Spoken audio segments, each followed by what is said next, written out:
Salut tout le monde! Aujourd'hui, on va parler d'Ukraine. Pourquoi parler de l'Ukraine? C'est parce qu'on a l'impression que ça patauge là-bas. Les autorités russes disent hey, on commence à reprendre du terrain.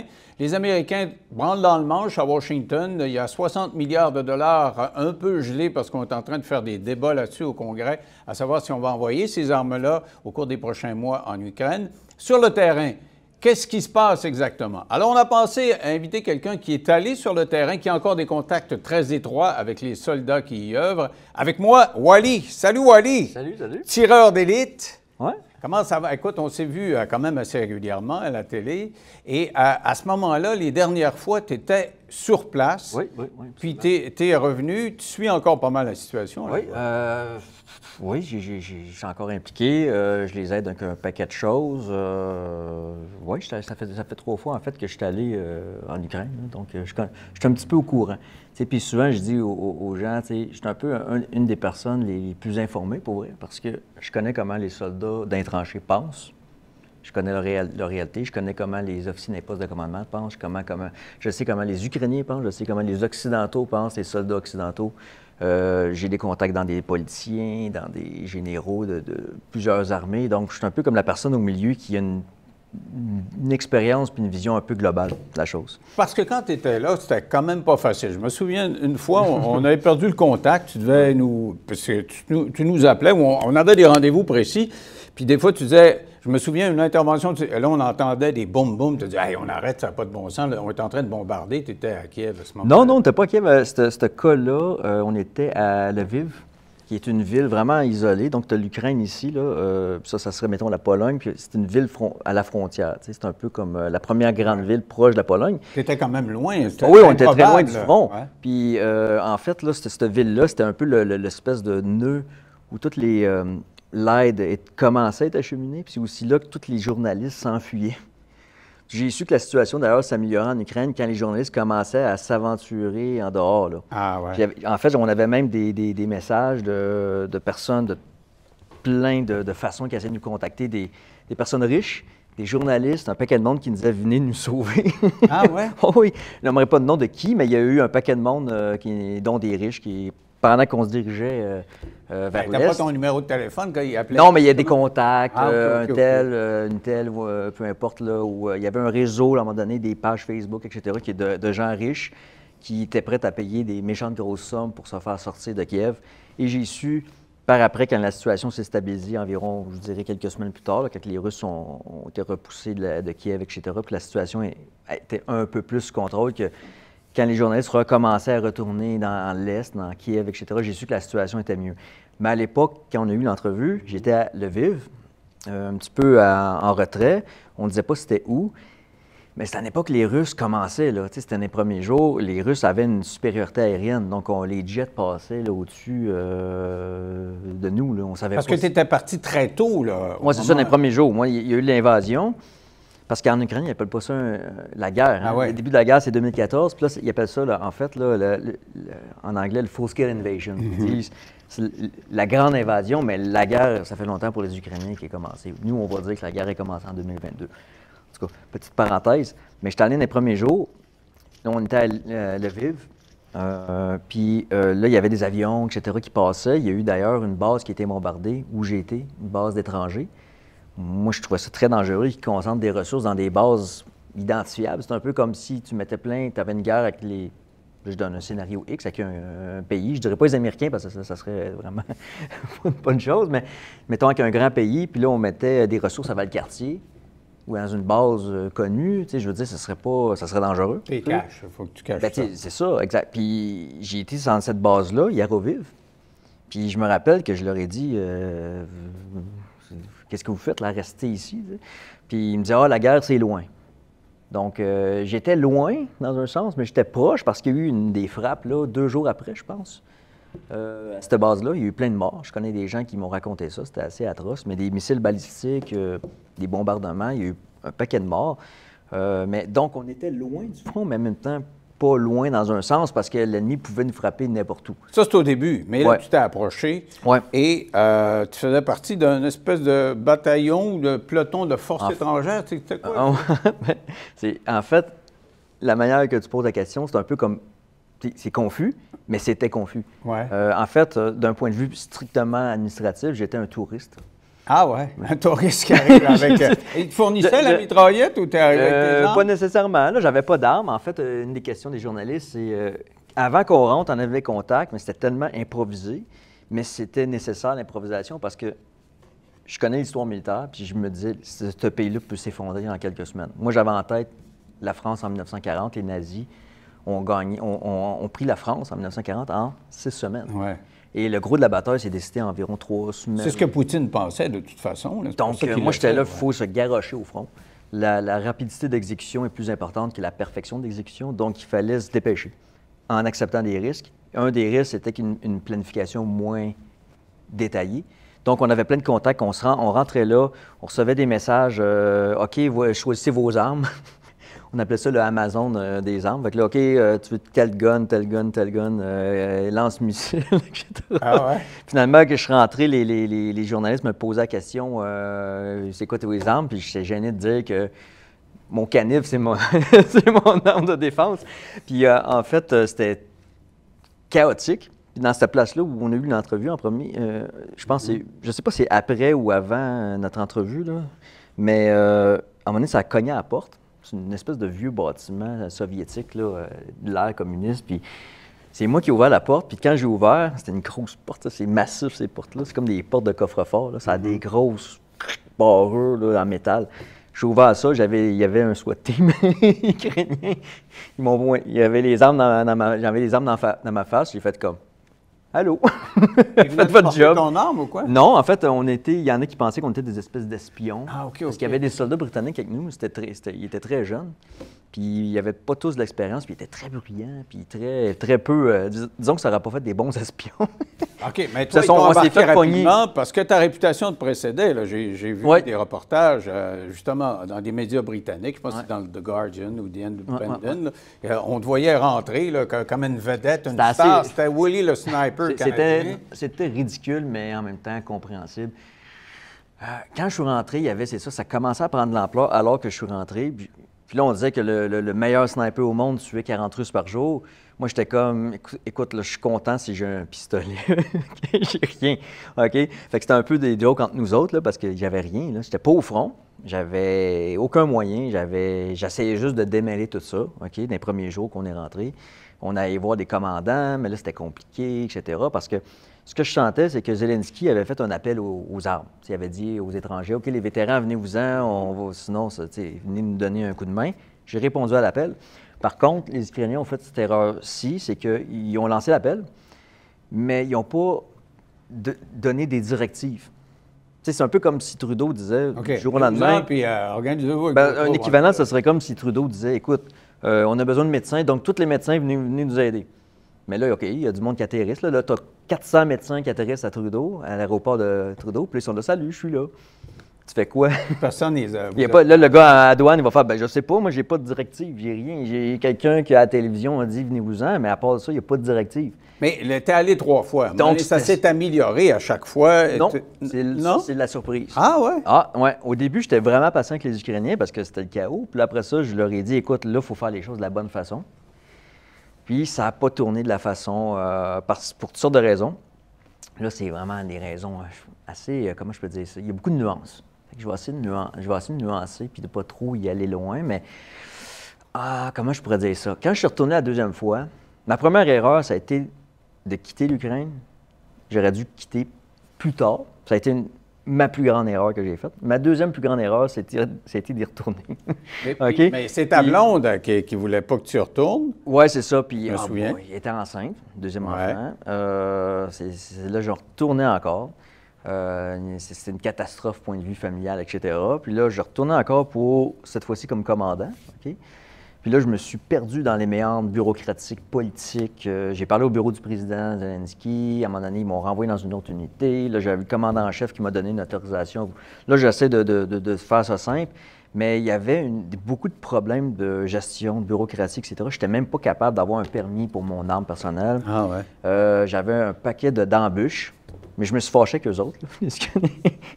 Puis finalement, ça n'a pas tourné comme c'était supposé. Puis j'ai mis beaucoup d'énergie pour que ça marche, mais malheureusement, je n'avais pas l'autorité.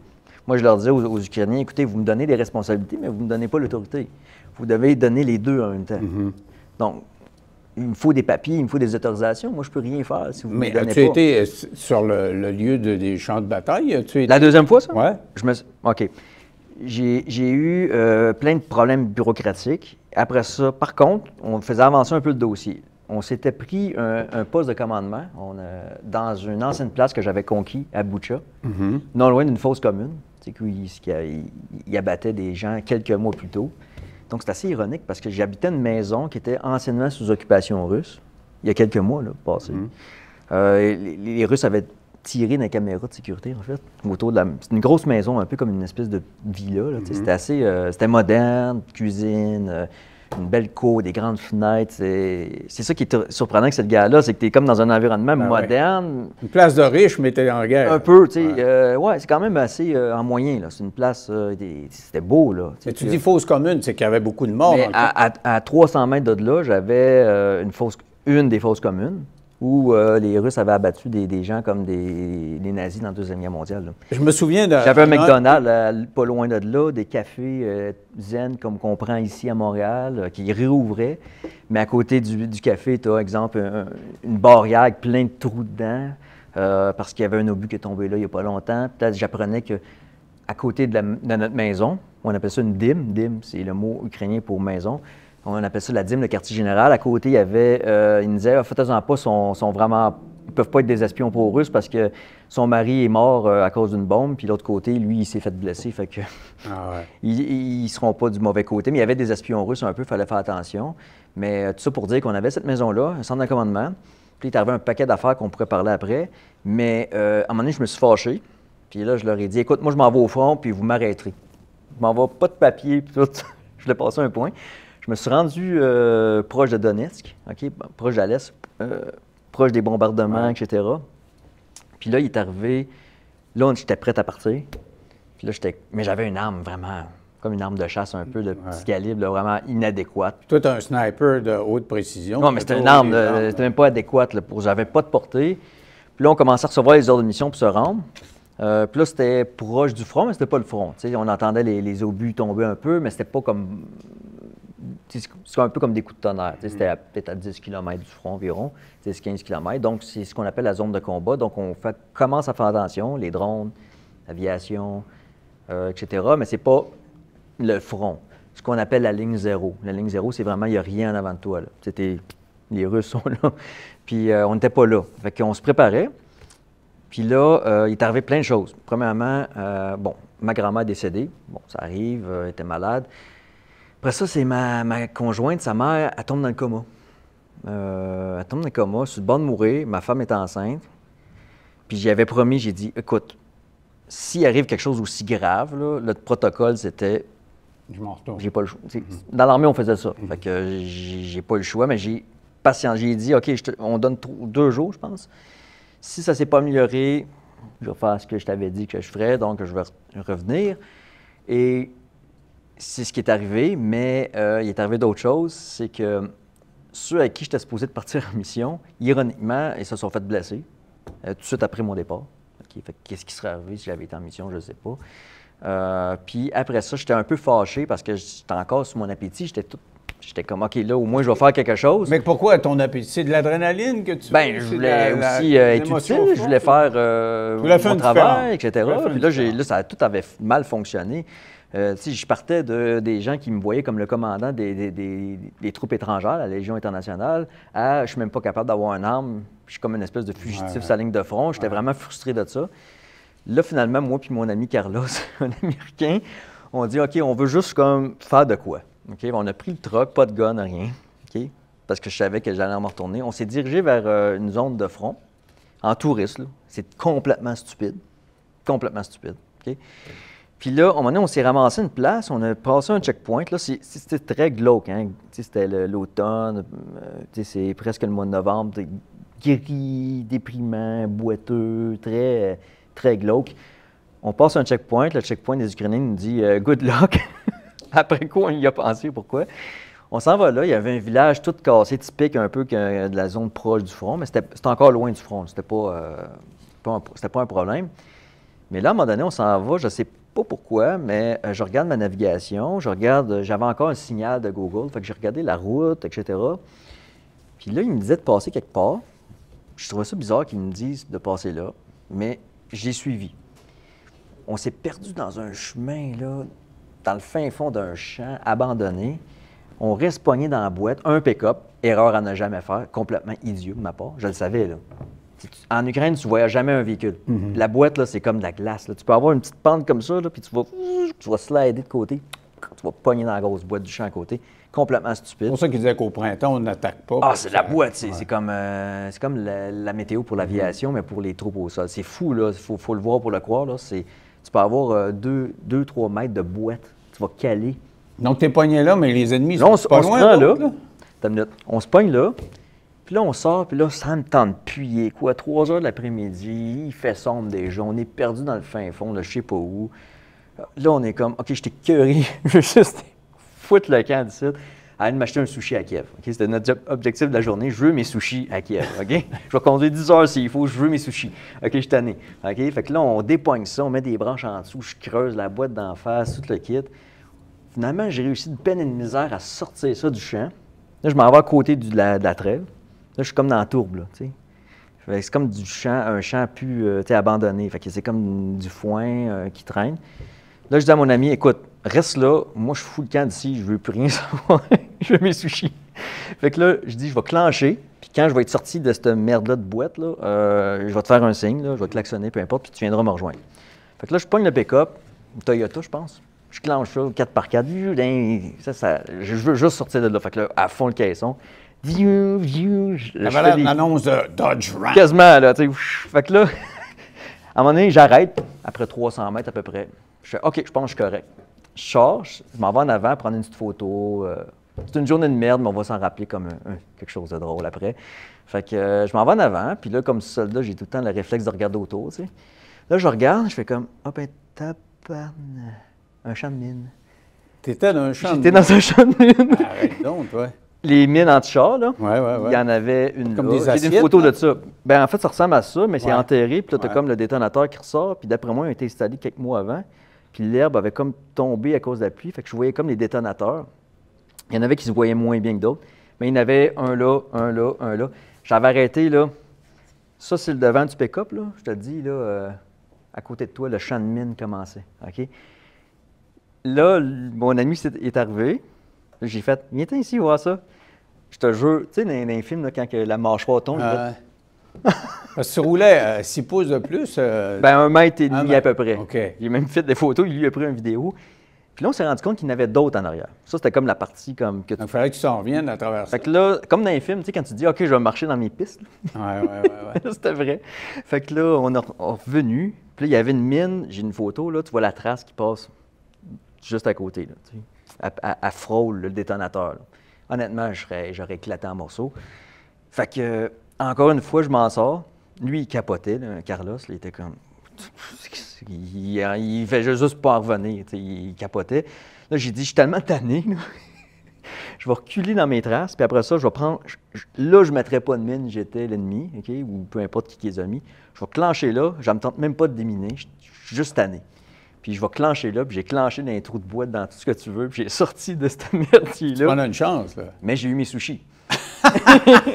Fait que le soir, on a été acheter du fort, puis on a pris nos sushis, puis on a été capable de s'en sortir. Mais ça a été ma fin de deuxième mission, à peu près. Fait que, bon, j'ai comme compris le signe. J'ai fait comme, OK, regarde, il y a trop de signes.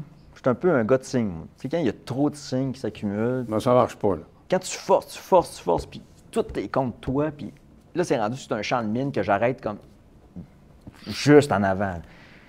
Je veux dire, à un moment donné, qu'est-ce que tu veux d'autre? Donc, tu es revenu. Ben oui, je suis revenu. Puis, mais j'étais encore sur mon appétit. Puis là, j'étais fâché un peu de tout ça.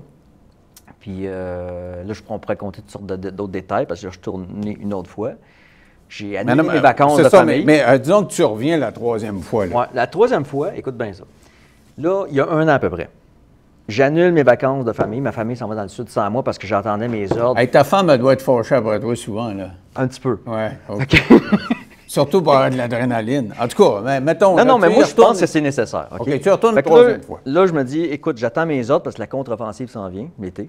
Là, on sait que c'était, je pense, le 6 juin que ça a commencé, la date du débarquement de Normandie. Fait que là, je ne le savais pas parce que c'était secret, fait que j'avais pas les autorisations, mais ça s'en venait. Fait que là, moi, j'étais supposé d'entraîner des troupes. Là, j'étais là, OK, ça a foiré la deuxième fois, mais au moins, je suis prête là. Mais l'ordre ne venait jamais. Là, j'étais comme tout le temps, comme, OK, ça s'en vient 2 semaines. Tu sais. Là, j'étais comme, qu'est-ce qui se passe? Puis finalement, le commandant qui est un peu de cette unité-là que j'ai aidé, honnêtement, j'aime pas dire ça, mais c'est pas le plus futé, c'est pas le couteau le plus aiguisé. Comment elle disait ça, Mme de Québec solidaire, Mme Massé? C'est pas le pogo le plus... C'était pas le pogo, mais je pense que j'aurais dit ça, il aurait compris. Mais par contre, lui, il s'est fâché. Il s'est fâché avec un étranger. Puis là, il a comme blacklisté tous les étrangers. Fait que j'ai non seulement manqué mes vacances avec ma famille, mais là, je me suis fait niaiser. Mais pareil, j'étais comme, OK, je vais retourner pareil. Fait que là, j'ai organisé un paquet de choses.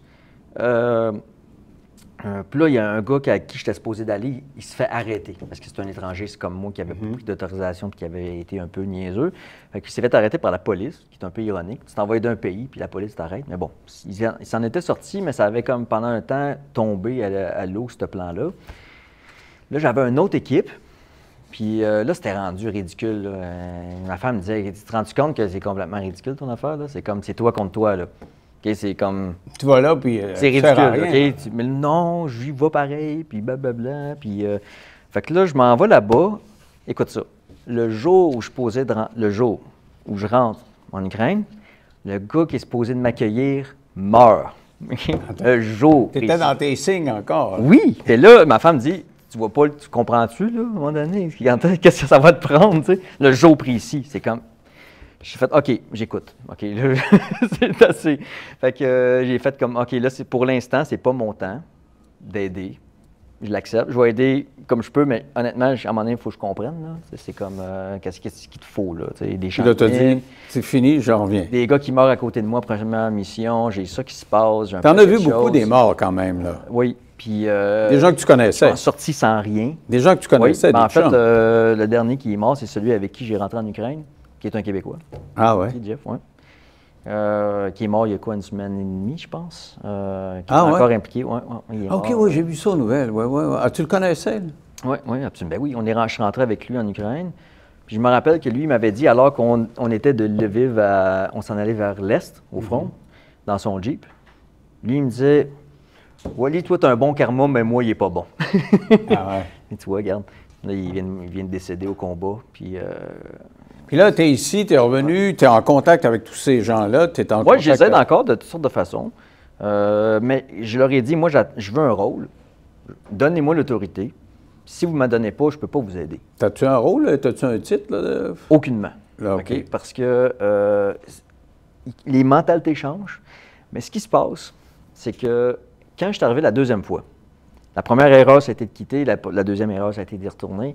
Quand je suis arrivé, c'était le moment où l'Ukraine commençait à reprendre des territoires. Donc, moi, ma théorie, c'est que ça leur a monté à la tête, puis ils se sont vus comme, tu sais, on est les kings, là, les étrangers, c'est comme... Ah, ouais. D'après moi, c'est une des théories. Et ils n'ont jamais pris la peine de faire un système d'intégration des étrangers qui se tenait. Je vais donner juste un exemple de comment c'est la réalité des étrangers, des volontaires étrangers. Il y a un Québécois qui m'a écrit d'ailleurs il y a 2 jours. Il me posait des questions, il était pogné là-bas, puis là, ils ne sont pas trop contents de la situation. C'est une façon de faire la guerre là-bas qui est assez bizarre, okay? Très brutale, différente de notre façon. La culture est différente. Quand tu vas en Ukraine, c'est vraiment étrange parce que il y a beaucoup de choses qui ressemblent à l'Occident. Tu peux avoir une place qui ressemble à ici, puis il y a des podcasts là-bas. Tu peux avoir un café, il y a des choses qui ressemblent, mais en même temps, il y a beaucoup de différences. L'Europe de l'Est, c'est vraiment une culture en soi, puis il faut le vivre pour le comprendre. Là, maintenant, je comprends cette mentalité-là, mais ils ont vraiment des choses différentes. Une des choses, c'est que, puis c'est même les Ukrainiens qui me le disent, ils me disent, tu sais, ici, on est encore un peu soviétique, puis la vie humaine n'a pas de valeur autant. Ils sont plus russes qu'on pense, dans le fond, parce qu'ils ont été... Si tu veux comprendre les Ukrainiens... sous le joug des Russes. Oui, c'est ça. Si tu veux comprendre les Ukrainiens, comprends les Russes. Si tu veux comprendre les Russes, comprends les Ukrainiens. Les Ukrainiens sont comme des Russes européanisés. Donc, ils ont certains aspects européens et russes. Donc, c'est pour ça qu'ils sont durs à battre pour les Russes. Parce que, donc, tu dis qu'ils sont aussi brutaux que l'autre côté? Ils ne sont pas aussi... Donc, ils ont comme... ils ont les défauts des Russes, mais pas aussi accentués, selon moi. Parce que je lisais... Mais ils ont les mêmes défauts souvent. Tu sais, ils sont très têtus, mais en même temps, c'est leur qualité. Moi, je leur disais tout le temps, votre principale qualité, c'est votre courage. Votre principal défaut, c'est votre courage. Ils sont insensément courageux des fois. Surtout au début, le moins parce qu'à un moment donné, ils commencent à avoir trop de... Tu voyais prendre des risques sur le... Il y avait des missions qu'on appelait des missions 200. 200, c'est le code pour KIA, KIA, Kill in Action. 200, un blessé, c'est 300, le code soviétique. On appelait ça des missions 200, c'est des missions suicides. Des missions qui se passent souvent, il n'y a personne qui revient. Okay. Tu as 20 gars qui s'en vont, aucune nouvelle, c'est des tirs que tu entends, c'est terminé, ça vient de se finir là.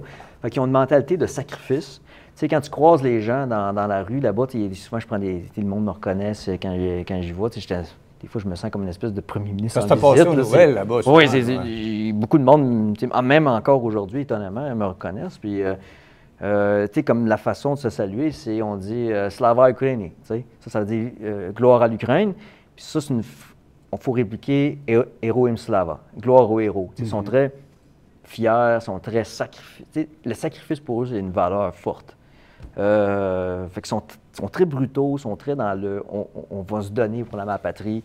Mais tantôt, tu me disais, parlais de fausses communes, puis pour préparer notre rencontre, je regardais là, tes posts, là, puis tu disais que tu avais eu conscience qu'il y avait des trous, il y avait des fosses, puis il y avait des militaires russes qui tiraient sur le monde, puis ils tombaient dans les trous, puis est-ce qu'ils sont aussi, non. Il y a eu des crimes de guerre commis par les Ukrainiens. Il y en a toujours des crimes de guerre, right? Ça, c'est peu importe la guerre, j'en ai vu de toutes les couleurs. Il y en a. Là. Dire qu'il n'y en a pas, c'est de la naïveté et du mensonge. Il y en a beaucoup moins, par contre. Ils sont beaucoup plus corrects, les Ukrainiens, là, sans aucun doute. Comment t'expliques ça? Ben, tu sais, ça existe des peuples qui l'échappent. Y a-t-il quelqu'un qui doute que les Allemands, dans les années 30 et 40, l'ont échappé? Ouais. Ça existe. Est-ce que tous les Allemands n'étaient pas corrects? Non. Mais ils l'ont vraiment échappé. Aussi, ils ont commis des crimes. Il y avait des anciens prisonniers qui se sont retrouvés aussi mobilisés. Oui, tu sais, il y a ça avec Wagner. Donc, les Russes, là, c'est un peuple en ce moment qui l'échappe. Okay? Actuellement, même aujourd'hui? Ah oui, ben oui, tu vois. C'est pour ça que je te fais venir aujourd'hui, là. C'est parce que moi, ce que je veux, ma compréhension des choses de ce que je lis, là, ça va mal à la chope là, pour l'Ukraine. Ça va mal à la chope parce qu'ils ont moins de munitions. Ça branle dans le manche au Congrès américain pour envoyer 60 milliards de dollars d'armement. Les Européens envisagent même d'envoyer des soldats tellement ils ont peur que ça s'en vienne chez eux. Et surtout, on dit, j'ai vu des reportages, j'en ai vu plein, encore un ce matin, qu'ils sont pas mal moins enthousiastes à aller au front. Là. Les jeunes qui ne sont pas allés, les gars en âge de se battre de 20 à 40 ans, ils ont plus tendance à vouloir sortir du pays qu'à vouloir aller sur le front. Et puis même les parents aussi, donc ils sont fatigués, ils sont tannés de ça. Là. Ah oui. Donc, est-ce qu'ils ne sont pas en plus mauvaise posture? Parce que Poutine, lui, il vient d'être fraîchement élu. Il dit qu'il va élaborer encore plus de conscription, il va y avoir plus de soldats. Par où je peux commencer? Bon, on a du temps. On en masse. Par où commencer? Bon, je vais faire un résumé de la situation, froidement, OK? Parce qu'il faut analyser les choses froidement pour gagner. C'est un peu comme la médecine. Il ne faut pas être trop optimiste, trop pessimiste, il faut juste dire froidement ce qu'il y en est, right? Puis froidement, ce qu'il y en est, c'est que la situation en ce moment va mal pour les deux, les Russes et les Ukrainiens. Les Russes avancent un peu, mais ils perdent tellement de monde. En ce moment, les dernières statistiques que j'ai vues, j'ai oublié si c'était des morts ou des blessés, des pertes, parce que les pertes incluent les blessés graves qui ne peuvent pas, mettons, une jambe que tu perds ou peu importe. J'ai oublié c'était quel des deux, mais ça n'a même pas d'importance. Le chiffre que j'avais vu, c'est 400 pertes ou morts, j'ai oublié lequel des deux, par kilomètre carré pour les Russes. Ils ne peuvent pas soutenir un rythme de pertes comme ça. Ils perdent énormément de monde, les Russes, là. Oui, parce que j'ai vu qu'avec les anciens détenus, ils ont fait beaucoup de missions suicides dont tu parlais. Ils perdent du monde incroyablement, OK? Le problème, c'est qu'ils ont plus de monde que l'Ukraine. Ouais. L'Ukraine doit avoir un ratio perte par rapport à la Russie il y a bien des façons de calculer, mais au moins 1 pour 4. Là, en ce moment, il s'approche du 1 pour 2. Donc, on a affaire à quelqu'un d'un côté de l'Ukraine qui est plus petit, qui ne peut pas se permettre autant de pertes que la Russie. Puis la Russie a économiquement plus de ressources. Et il y a un dictateur derrière qui a mobilisé l'économie de guerre, etc., qui a eu des effets positifs pour l'économie de guerre russe. Donc, une capacité qui ont augmenté les Russes. Puis l'Occident, nous autres, on tarde à le faire. Okay? Donc, dit de même, là, ça va mal à la chope. Oui et non. Ils ont tellement de pertes. Étrangement, les Russes sont en train de ce qu'on appelle en anglais double down, okay? En fait, Poutine, et ça va peut-être même amener sa perte. Peut-être que s'ils voyaient plus clair, puis qu'ils disaient non, non, j'arrête là parce que ça a commencé à mal tourner, ça serait la bonne chose pour la Russie parce qu'ils pourraient se reconstituer encore plus fort, faire une réforme militaire, refaire son économie, avoir une espèce de prestige augmenté parce que là, il aurait comme réussi un peu à faire ce qu'il veut. Mais là, il fait comme quelqu'un qui gagne au poker puis il dit non, non, moi, je vais continuer à jouer. Il peut tout perdre, tu comprends? Et là, dans un sens, c'est peut-être positif. C'est dramatique. Parce qu'on dit qu'il va y avoir besoin de redécréter une mobilisation générale. Ça veut dire que du monde qui ne veut pas y aller. C'est comme en Ukraine. Il y a des gens les deux qui côtés, veulent plus y aller, puis les jeunes ne veulent pas y aller non plus, les Russes. C'est tellement terrible, là. Regarde, je parle un paquet de monde, puis là, j'ai un gars qui est bien ça, OK? C'est un gars des forces spéciales ukrainiennes. Un méchant bon, OK? Capote. Là. Lui, il m'arrête pas de m'écrire que tous ses amis sont morts. Je ne vais pas le montrer parce qu'il y a des photos là-dessus, etc. Mais je vais te le montrer à toi quand même. Là. Mais il me dit, regarde ça, c'est tous mes amis. Ils sont tous morts. Ils sont tous morts. Puis on était supposé de les inviter à un mariage. Ils sont... Je peux peut-être les envoyer puis les brouiller. Je vais lui demander la permission, mais... C'est terrible, puis il dit, je suis en train de craquer, puis tout, puis etc. Qu'est-ce que je fais? Donne-moi des conseils. J'ai dit, écoute, désobéis. Si ton commandant est imbécile, là, à un moment donné, fais une mutinerie. C'est quoi dire, là? Ah non. Oui, là, il n'aime pas ça, là, puis il déteste. Les Ukrainiens, les commandants détestent. Mais c'est un Québécois, ça, là? Pardon? C'est un Québécois, ce gars-là? Non, non, non, c'est pas un Québécois, ça, c'est un Ukrainien. OK. Puis j'ai dit, un soldat d'expérience se doit de savoir quand désobéir. Il y a une limite, là. Tu peux pas tout le temps aller à l'abattoir, là.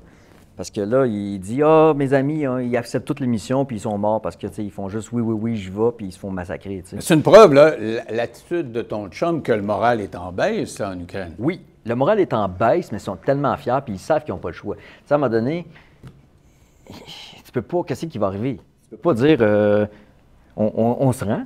Tu sais, la Russie, mettons qu'elle prend l'Ukraine, on va dire. Là, on fait un scénario catastrophique comme ça, leur vie ne va pas s'améliorer. Oui, c'est ça. T'sais, ils sentent qu'ils n'ont juste pas le choix. Mais quand tu parles aux Ukrainiens, ils sont très motivés encore. Tu regardes les sondages, ils sont très motivés. Quand tu parles aux gens pas au front, les commandants, les politiciens, les familles, il y a beaucoup de monde très motivé à continuer le combat. Mais quand tu parles aux soldats, ils sont motivés, mais sont quasiment résignés à mourir. Ah ouais? Ah, c'est quasiment comme quelqu'un qui est en phase terminale de cancer et qui dit « Je vais juste mourir, puis c'est tout ». Tu sais, le record, tout gris, tous les traits tirés, fatigués. Ils sont comme, je vais juste mourir ici. Mais là, ils ont besoin de renfort. En fin de semaine, là, ils ont eu une attaque russe. Les Russes ont envoyé plein de drones sur Kiev, puis une autre municipalité un peu plus loin. Puis eux autres, ils attaquent des bateaux avec ou des drones. Mais je veux dire, c'est comme s'ils n'étaient plus capables trop de se concentrer sur le front. Là. Qui ça? Les Ukrainiens, ils n'ont pas assez d'armes. Ben là, c'est ça. Là, le problème, une guerre moderne, ça gagne des armements. Tu peux pas juste... C'est pas juste le courage du monde. Là, ouais. Tu peux, mais tu vas trader, tu vas te prendre des pertes atroces, là, OK? Puis à un moment donné, tu ne pourras pas, parce que si tu envoies des tanks, je veux dire, tu as beau avoir 100 000 personnes à pied avec des cocktails Molotov, ils ne pourront pas bouger sur le champ de bataille. Fait que, là, le problème, c'est qu'il manque d'équipement. Mais ce qui est vraiment frustrant pour un gars comme moi, c'est que moi, je vois la différence que ça fait, l'équipement sur le champ de bataille. Et le potentiel industriel de l'Ouest est énormément plus élevé que la Russie. La Russie avait, avant la guerre, un PIB, si je ne me trompe pas, environ l'équivalent de l'Italie. Donc, c'est pas...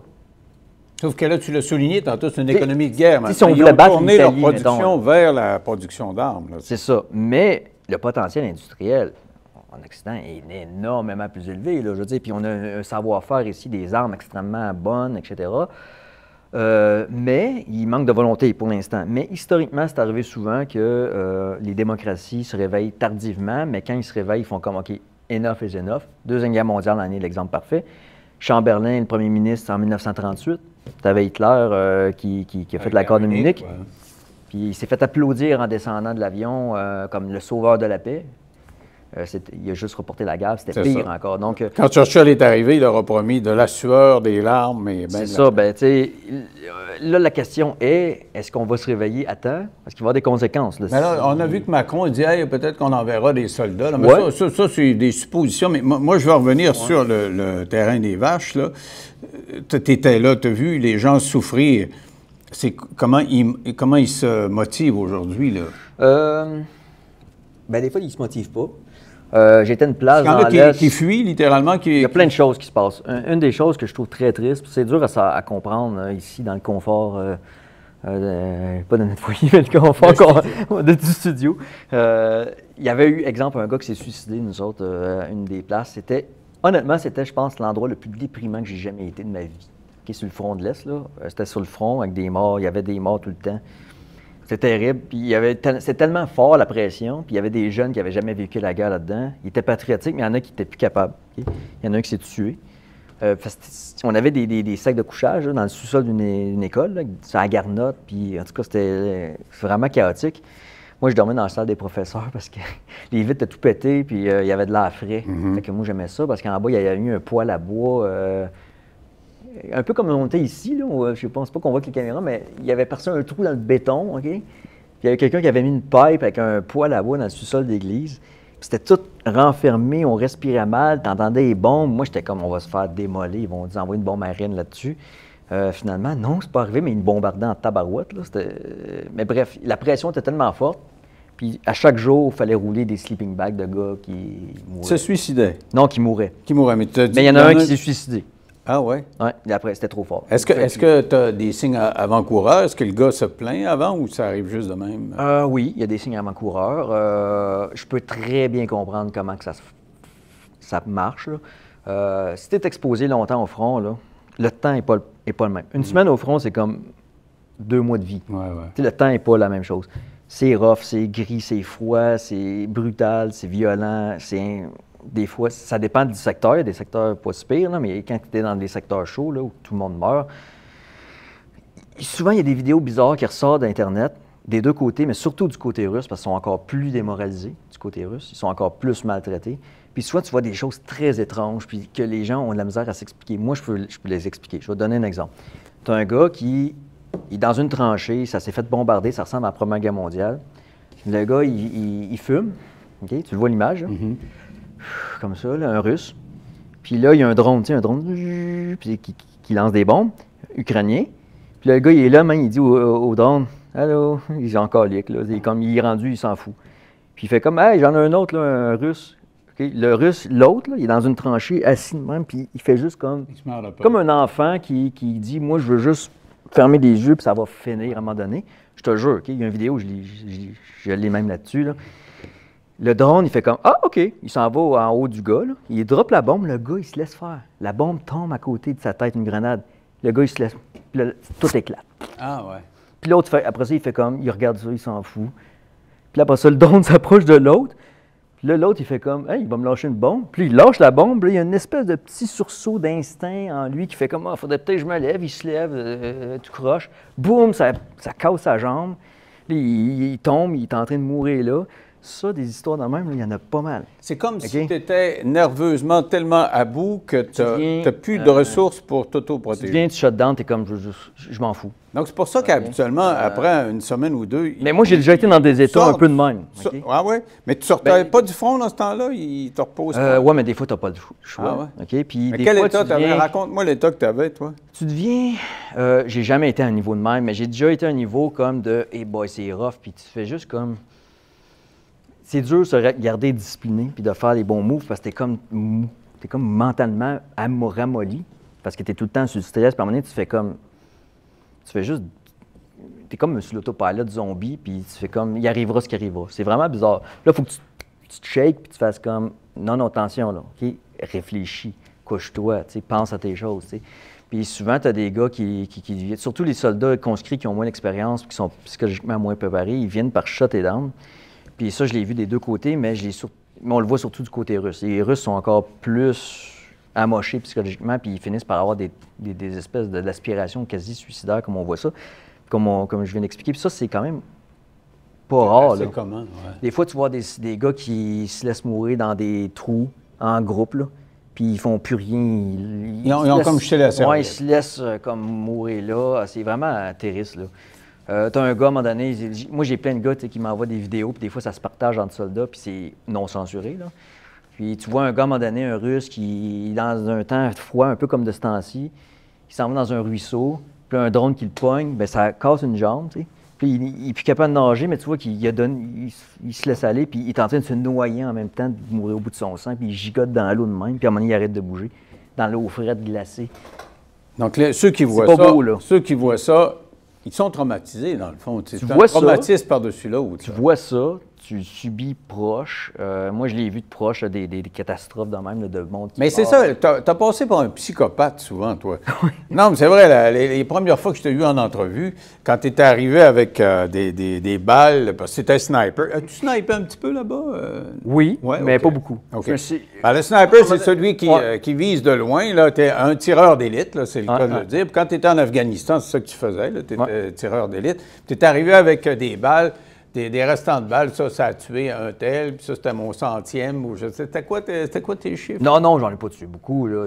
Moi, j'en ai tué. Moi, j'ai pas souvent tiré, ouais. Je suis un peu gêné de le dire. Oui, mais j'en ai juste tué 2. Combien? OK, j'en ai juste tué 2. En le disant, ça fait comme psychopathe, là. Ça, c'est bizarre, parce que souvent, les gens vont dire... Tu as passé par un psychopathe, parce que tu décrivais comme un chirurgien, tu dis... Je vise, puis là, pour le monde, il dit, coudonc, es-tu en choc post-traumatique? Y a-tu des émotions, ce gars-là? On peut y revenir, puis je vais vous raconter un peu mon opinion par rapport à ça. Mais j'étais souvent spotter, celui qui dirige, fait que je ne tirais pas la majorité du temps. Puis j'aimais ça. Puis les gars pensaient que c'est parce que je voulais pas appuyer sur la détente. Non, c'est la majorité de ma mission en Afghanistan, j'étais spotter. J'étais le gars qui ajustait le tir pour les autres, donc avec le vent, etc., qui donnait les calculs. Moi, je trouvais ça super intéressant, puis j'avais pas besoin de tirer. Fait que j'en ai pas tué tant que ça. Okay? On a fait beaucoup de frappes aériennes, on a fait beaucoup de choses comme ça. On en a éliminé beaucoup plus que de cette façon-là que par les balles. Mais même à les balles, j'en ai juste abattu 2. Là. Je vais être bien franc, là, c'est pas beaucoup. Mais ça, c'est vraiment étrange, parce que souvent, les gens disent « T'es comme un psychopathe détaché ». Ah oui, c'est ça que les gens... Écoute, on a fait une entrevue, tu as revenu la semaine d'après, pas pour t'excuser, mais pour dire, non, je ne suis pas si psychopathe que ça. Mais après ça... Non, il ne sait pas ce qu'il va. Mais après ça, j'ai dit quelque chose d'autre dans une autre entrevue ou avec un évaluateur en psychologie, puis on dit, non, tu n'as pas les traits psychopathiques du tout, mais en même temps, tu es vraiment compliqué parce que tu dis comme des choses qui... Mais ça peut être un choc post-traumatique? Je pense pas. Un choc post-traumatique, c'est quelque chose qui t'empêche de fonctionner, c'est ma définition. C'est un trauma, c'est quelque chose qui t'empêche de fonctionner au quotidien. Okay. Un trauma, une blessure physique, va t'empêcher de fonctionner, tu vas boiter. Mais les émotions, quand tu as tiré, là, puis la personne est morte, ou tu l'as fait peser sur le piton quelqu'un d'autre, mais elle est morte parce qu'il a dit de peser, là, je veux dire, tu te sens pas... C'est quel corps de métier est très capable de me comprendre souvent? Les ambulanciers, les chirurgiens, le monde dans les traumas, ils vont souvent très, très, très bien comprendre quand j'explique les choses. OK? Quand j'explique de façon très crue, OK, à quoi ça ressemble souvent un cadavre, là, à la guerre, là? Ça ressemble à un gars chaud. Un œil qui regarde en haut, un œil qui regarde en bas, puis il est de même, puis il est tout croche, puis c'est pas beau, là. Puis il est tout plié, puis selon les blessures, puis c'est dégueu, c'est pas beau. Mais je vais en parler d'une façon tellement froide et détachée que ça fait comme psychopathique, on va dire. Bien, c'est ça. Mais le monde médical, ils vont dire, ben non, moi aussi, on racontait ça entre nous autres, puis on voit du monde, des ambulanciers, quand pas plus loin que 2-3 coins de rue d'ici, il y a des cas, souvent, les ambulanciers vont aller là, puis il y a quelqu'un qui s'est suicidé, par exemple, puis ils vont voir ça, puis ils vont être capables d'en parler de façon détachée, beaucoup d'entre eux. J'ai des messages souvent de ces gens-là, des intervenants, qui vont me dire, moi, je comprends, là, je te juge pas parce que si on est pareil, nous autres, si on est habitués à ces choses-là, puis on est capable d'en parler de façon qui peut paraître comme un psychopathe parlerait de ça. OK? Fait que je fais juste dire ça. Mais moi, je t'avoue que j'ai un certain plaisir personnel à raconter des choses froidement. Ah ouais. Ça paraît. J'aime ça. Comme ça, je trouve ça intéressant. Avec ça, là, cette espèce de balle-là qui pèse, c'est pesant, ça n'a pas de bon sens. Puis, tu voulais me montrer quand même la différence de l'armement avec les années. Cette balle-là, ça passe au travers de plusieurs murs, ça? Là. Made in Russia, OK? C'est fait en Russie. Ça a essayé de me tuer, cette affaire. Ah ouais? Ça, c'est un obus de 30 mm, j'ai oublié si c'est 30-25, mais ça, c'est 30, ça vient d'un BMP. Ouais. C'est un véhicule léger, mais il y a des 1, 2, 3, je pense que c'est un 2 ou un 3. Donc, c'est des véhicules avec un canon en avant? Oui, mais ça, c'est comme une mitraillette à mini-obus. Fait que tu peux faire des charges explosives qui éclatent à l'impact, comme une espèce de grenade, là. Fait que là, tu peux en tirer plein, là. Ou ceux-là qui sont faits pour pénétrer des structures de béton. Ça traverse 2 murs de béton de ça d'épais. Puis souvent, le troisième, ça dépend. Il va souvent rebondir. Ça roulait autour de nous autres, là, de moi. Là. Okay. Donc, tu étais caché derrière un mur de béton, puis il passait au travail. Oui, puis là, tu voyais la fumée de béton, qui est comme de la fumée blanche fine, là, autour de nous autres. Puis ça roulait à terre sur le plancher, puis ça laissait une trace de brûlé derrière. Ah, c'est chaud. Ça roulait, là, puis ça brûlait. J'ai des photos de ça. Puis tu voyais ça. Fait que là, j'en ai pris une. En souvenir, mais ça traînait partout. Là. Il y a l'acte de tuer, puis là, tu nous décris cette circonstance-là, puis il y a l'acte d'être tué. Tu as dû avoir peur de mourir quand même quelquefois. Je comprends que tu aimes ça, les émotions fortes, mais voir passer la mort de près, puis tu montres des photos des gars que tu connaissais qui meurent. C'est quoi ton rapport avec la mort? T'as-tu eu peur? As-tu eu des événements où tu as dit « Hey, c'est fini ». C'est sûr. Regarde, j'ai aucun gêne à le dire. Quelqu'un qui me dit « Moi, j'ai pas peur », j'ai dit « Ben, c'est parce que t'as pas poussé la note, parce que je vais t'amener des places que si t'as pas peur, c'est que tu vas mourir bientôt parce qu'il faut que tu aies peur. » Tu sais, quand ça te tire dessus, là, ça ressemble à des lasers. C'est comme Star Wars, là, laser. C'est comme des boules de feu laser. Ça revole autour de toi. Moi, je me rappelle l'image très claire. C'est comme des boules de feu. Puis je me rappelle qu'il y a une situation où ça s'est mis à tirer, justement, un tank de même. J'étais à Herpine. Puis moi, je sais identifier ces choses-là. Fait que je voyais comme les lasers partir. Là, je sentais qu'ils tiraient sur nous autres.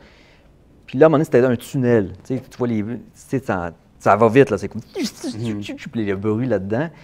Puis là, quand tu vois un tunnel, là, ça, c'est signe que tu es la target. Ah, OK. Puis là, le tunnel s'est déplacé. Fait que là, quand tu vas comme de côté, ça veut dire qu'il se sprayait graduellement d'un bord puis de l'autre. Ça veut dire qu'il ne m'avait pas détecté. Ça veut dire que c'était bon signe. Si le tunnel tirait au hasard. Oui, il tirait à peu près où est-ce qu'il pensait. Puis ça, c'est dangereux parce qu'on ne pouvait pas se cacher. Puis il y avait des tanks aussi qui tiraient des obus. C'était vraiment... Moi, les tanks, là, ils me foutent la chienne. OK? Moi aussi. Il n'y a personne étonné quand je dis ça. Mais honnêtement, c'est la seule affaire sur le champ de bataille qui me fait vraiment une frousse. Mais qu'est-ce que tu as senti, là? Tu dis, ils tirent à peu près n'importe comment, c'est dangereux parce qu'ils peuvent me toucher. Qu'est-ce que tu fais? Qu'est-ce que tu penses? Qu'est-ce que tu fais? Bien, il y a le réflexe. C'est comme instinctif. Je me couche puis je prends couvert. Okay? Puis là, tu as peur. Oui. Okay. Puis les tanks me font tellement peur. Okay? C'est la seule affaire qui me fait une frousse irrationnelle pendant quelques secondes. Quand je vois des tanks approcher, là, souvent, je me mets à shaker de même. Okay? Je déteste. Okay? Je déteste les tanks. Okay? Je les aime pas. Okay? Puis pour vrai, je serais un bon commandant de tank parce que je sais c'est quoi l'impact d'un groupe de tanks qui attaque. Juste psychologique, là, ça sert. Là, okay? C'est puissant. Okay? Moi, ça me fout la chienne. Okay? Puis ça me prend quelques secondes pour me remettre, OK? Parce que ça me fait peur. J'ai pas d'autre chose à dire. Mais puis ils vont vite. C'est ça l'affaire, c'est que les tanks sont blindés. Tu sais, chaque arme sur le champ de bataille a une faiblesse. C'est comme un peu, moi je dis souvent, la guerre, c'est comme roche, papier, ciseaux, allumettes. On a tout quelque chose qui est fort contre nous autres. T'sais, la roche et le papier, etc. T'sais. Un sniper, c'est bon contre de l'infanterie démontée, donc démontée pas de véhicules blindés, à une distance d'environ 300 mètres jusqu'à 1 km. 1,5. Ça, c'est ma zone de force. Ça, je suis fort par rapport à ça. Un blindé, etc., bien, si j'ai accès à de l'artillerie, etc., là, je vais pouvoir vraiment faire des dommages partout. Là, ça va vraiment être le fun. Et t'en as-tu fait des dommages plus la peine des fois? Oui, bien, on prend en parler après ça. Puis, qu'est-ce que je voulais dire? Oui, c'est ça. Fait que moi, ma faiblesse, c'est des tanks. Parce qu'un tank, c'est blindé. Donc, je peux y tirer comme je veux, ça ne change rien. Il y a un plus gros gars, un canon que moi. Il tire plus loin que moi. Un obus, ça tire à 2,4 km. Il n'y a même pas besoin de me toucher pour me toucher. Tu sais, ça explose à côté, je meurs. Ah ouais. Après ça, un tank qui va me détecter de plus loin. Moi, j'ai une optique thermale, mettons que j'en ai une, j'en avais pas. Lui, il a une machine grosse comme ça, d'ailleurs, acquis souvent de l'Occident au début de la guerre. Il y avait des équipements avancés, fait que il me détecte de plus loin. Il va super vite. Moi, j'ai des gars qui sont morts, là. Ils étaient dans une ligne de bois, puis les tanks, là, ça roule, là. Ça va te traverser un champ en 2 secondes, puis il va t'encercler, puis tu ne pourras rien faire, là. C'est terrible, là. OK? Puis, fait que c'est pour ça qu'ils me font tellement peur, les tanks, là. Moi, c'est pas compliqué. Je l'avais dit aux gars, écoute, si on fait des missions, OK, la première affaire qu'il faut, moi, il faut que je sois supporté par une équipe anti-char. OK? Fait que ça, il faut des lance-roquettes anti-char. C'est les roquettes qui passent. Non, mais mettons, regarde, tu sais, mettons que le front est ici, là, puis on s'en va comme faire une incursion, là. Moi, il me faut quelqu'un pas loin, comme une équipe, là, avec des missiles anti-char, qui me supporte.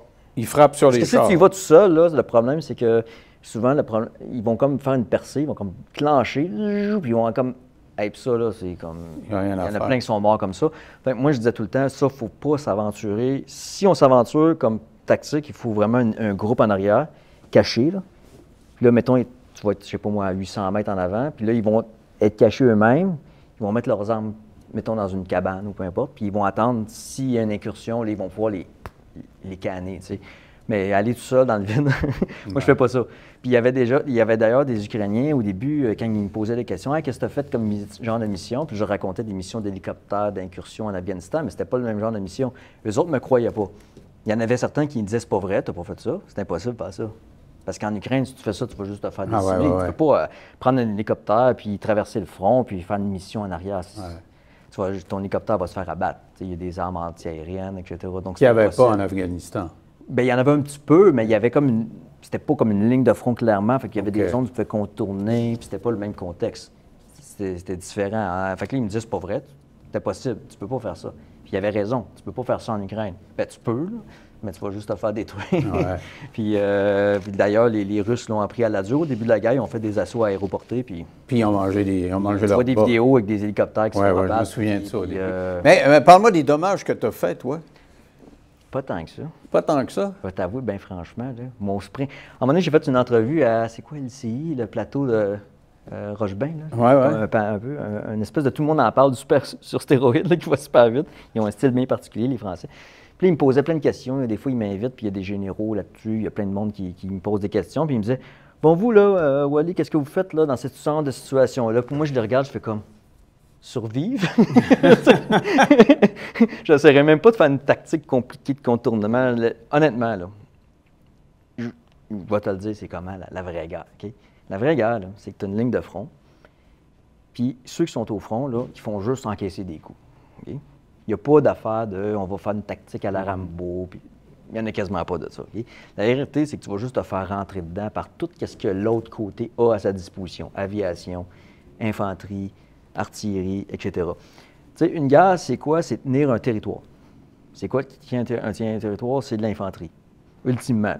Donc, toute une armée est faite pour permettre de prendre du territoire, donc d'éliminer l'infanterie ennemie le plus possible sans l'infanterie de ton côté.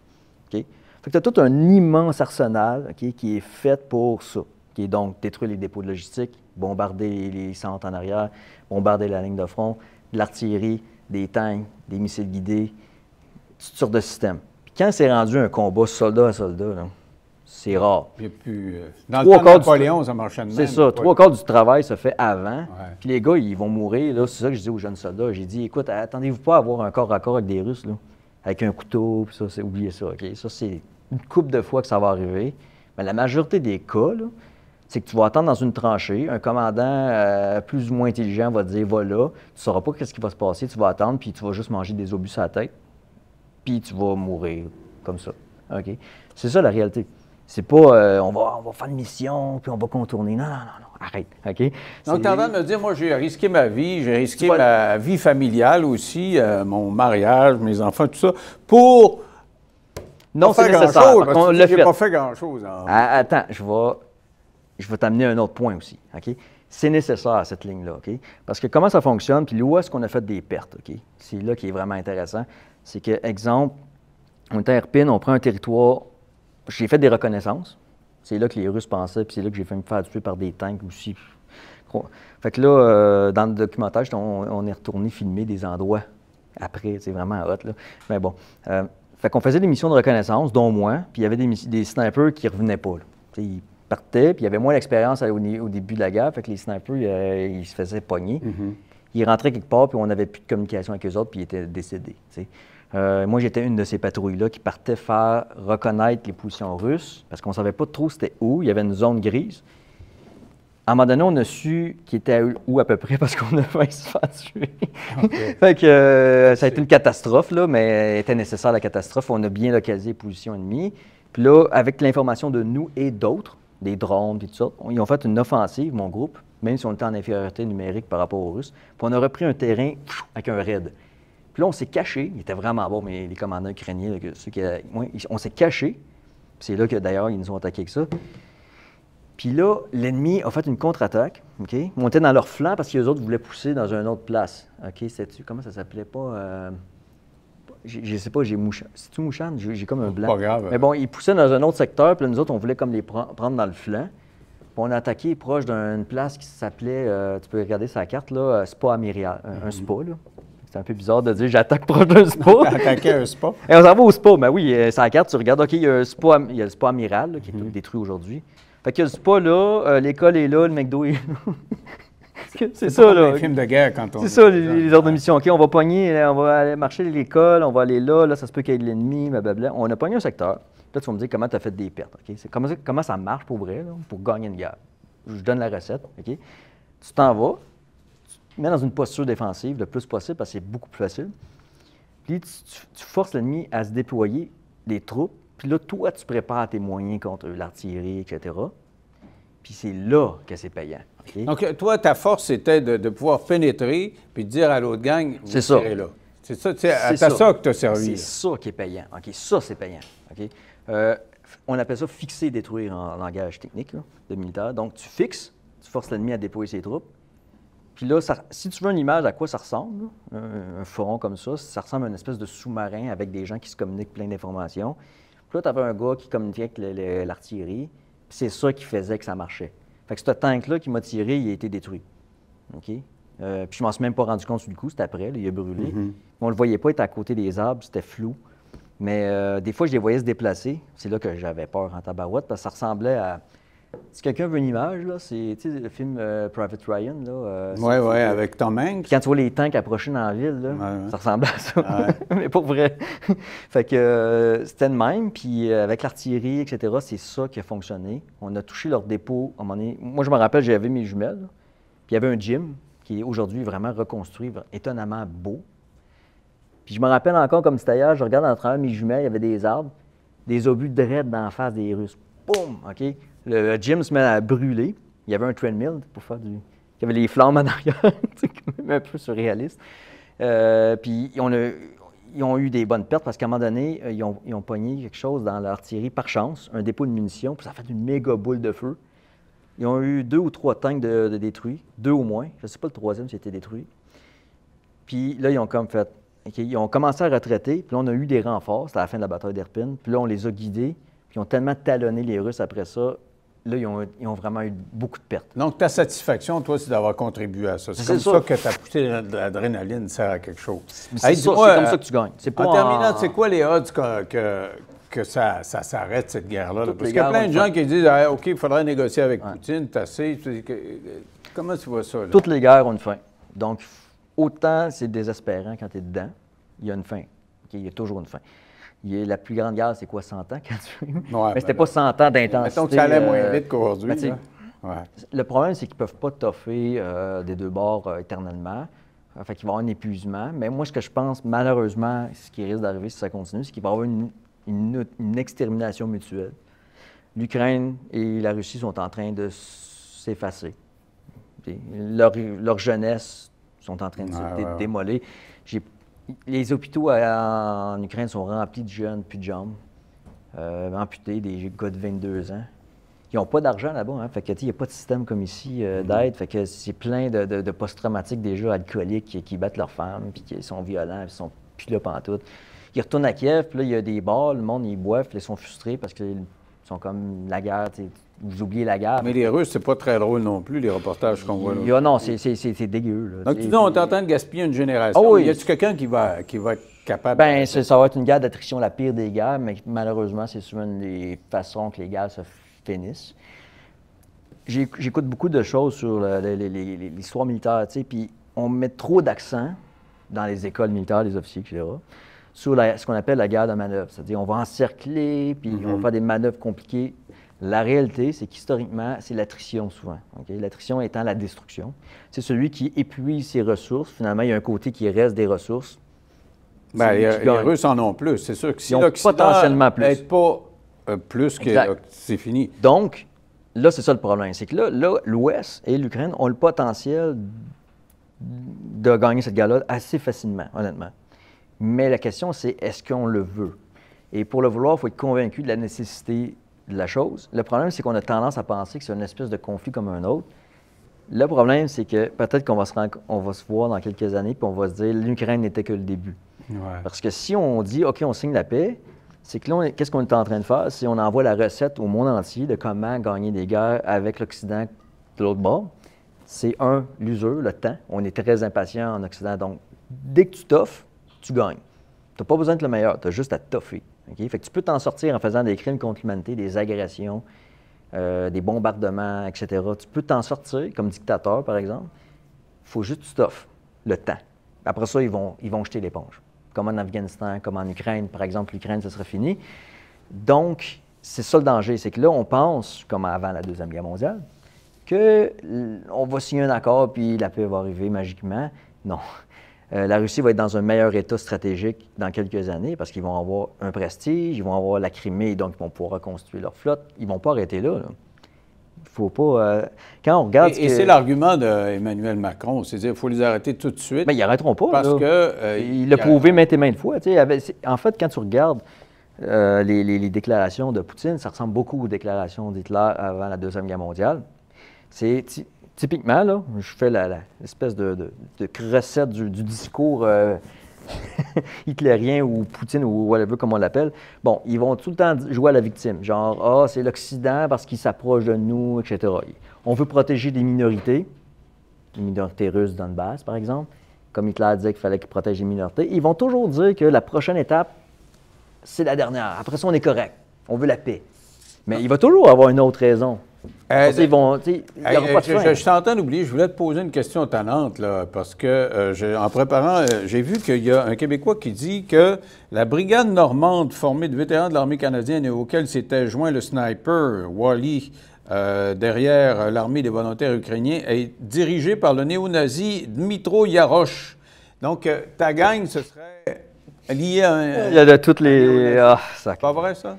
Bien, premièrement, le commandant, il vient de décéder, c'est lui, mon collègue. Néo-nazi, non. Il y a même un juif qui était dans l'équipe il n'y a pas longtemps et qui était blessé. Mais il y en a quand même des néo-nazis. Oui, il y en a. J'en ai vu. Il y en a, là. Mais il y en a partout. Donc, c'est comme dire, on va attaquer le Canada parce qu'il y a des néo-nazis, parce qu'aux nouvelles, j'ai vu un groupe de néo-nazis. OK. Il y a des néo-nazis partout. Est-ce qu'il y en a en Ukraine? Absolument. Non, c'est pas, j'ai vu 3-4 fois. Je voulais te donner l'occasion de répondre. Mais bon. Fait que c'est ça. Donc, voilà. OK. Je vais juste plugger tes affaires en terminant parce que tu as plein de ton livre. Ça s'appelle Mission tireur d'élite. Exact. Donc, premier livre sur l'Afghanistan. Là, je suis en train de finir celui sur l'Ukraine. Super bon. Je suis très satisfait. À date, l'écriture, c'est quasiment fini. Après ça, j'ai évidemment mon site wally.news pour toutes les nouvelles, les liens, etc. J'ai commencé des petites captures vidéo. Je suis vraiment content. Mais tu avais un projet de film. Projet de film. Fait que là, il y a le projet, parce qu'il se fait de la confusion. Il y a le projet de film fiction. OK? J'ai parlé à, mettons, l'acteur, peut-être qu'il y en a qui connaissent, John Berthold, par exemple, là, qui est une. Qui, lui, serait peut-être potentiel qui jouerait mon rôle. Ouais. Ça serait quand même cool. Mais j'ai parlé à lui. Fait que là, il y a un paquet d'affaires qui. Mais il n'y a rien de signé côté film. Fait qu'on va voir. Mais il y a de l'intérêt, puis c'est cool. Il y a des négociations, mais je ne suis pas dans le day-to-day de ça. Après ça, le documentaire qu'on achève, je suis vraiment content du storyline. Je suis vraiment très impliqué, puis ça, je suis très content. Ça avance bien, mais c'est plus long que prévu, donc sorti à l'automne. Mon livre, puis j'ai aussi, moi, je suis un programmeur, donc j'ai mon entreprise tech qui va super bien. Ceux qui veulent le lien, c'est dragonaxe.io, donc la hache de dragon. Dragonaxe.io. Ça t'en fait déjà pas mal. Ça fait beaucoup de choses. Puis tu ne retournes pas, là. Tu ne retournes pas en Ukraine. Je suis tout le temps ouvert. Oui, mais moi, je leur ai dit, donnez-moi un rôle. Moi, je leur ai tout le temps dit aux Ukrainiens, écoute. Si tu appelles et ils te disent, on te donne je sais pas moi, un peloton quelconque. Oh, un peloton plus que ça, j'aimerais ça, mais moi, ce que je leur dis tout le temps, c'est, je veux un tapis rouge, mais il n'y a pas besoin d'être large. Non, mais je veux les moyens. Donnez-moi les ressources. En tout cas, quand il y aura du nouveau en ce qui concerne l'Ukraine, je vais te réinviter parce que je trouve ça intéressant d'avoir quelqu'un qui a vu ça plutôt que nous analyser des cartes, etc. Merci, Wally. C'était un grand plaisir encore une fois. Yes. Bye. Bye.